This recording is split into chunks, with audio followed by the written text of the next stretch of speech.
This is our very first objective for the Congress unit. So it makes sense to understand, where does Congress get its power and what are the primary purposes of Congress? Well, first let's start with, where does Congress get its power? Easy, from the people. Think about it. Every person in Congress is elected by the people from their state or from the district in their state. So that's where Congress gets its power. Article 1, from the people.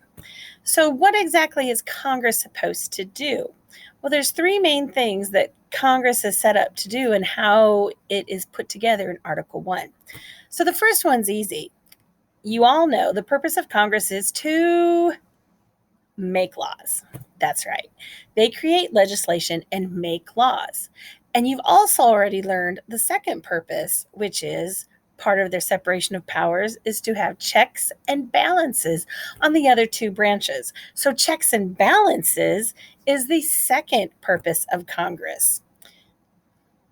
The third purpose of Congress, if you think about it, well, they're supposed to be closest to the people, or the constituents.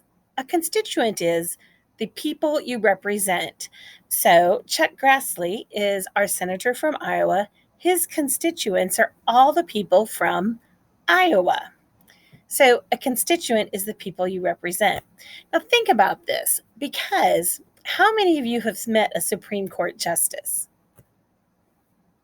Probably hasn't happened. How many of you know someone who has met a Supreme Court justice? Nope. I know people who've met a justice, but I haven't met one myself. I've come close, but nope, I haven't met one. How many of you have met the President of the United States? Well, I meet the President of the United States when they're not president, when they're campaigning, because they come through Iowa, and Iowa is a caucus state. Some of us were lucky enough to meet Obama, President Obama, when he visited tropical snow on his second re-election campaign. And when he came through Iowa on Highway 30, he stopped at tropical snow.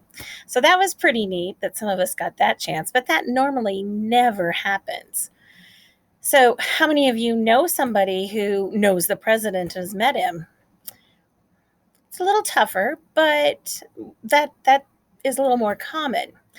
Now, how many have met our current senators? Senator Joni Ernst, Senator Chuck Grassley. I've had Chuck Grassley come to the high school and address our students. So they are so accessible. High school students have met the senators. Our current representative, a lot of people have met our current representative. That's the point. The third reason and purpose of Congress is they are supposed to be directly related and working with the people. We don't get to work with our Supreme Court justices, and we shouldn't. The president, same thing. It's very difficult for us to see him, but we have access to our legislators, and that is one of the main points about Congress. Make sure you complete your study guide.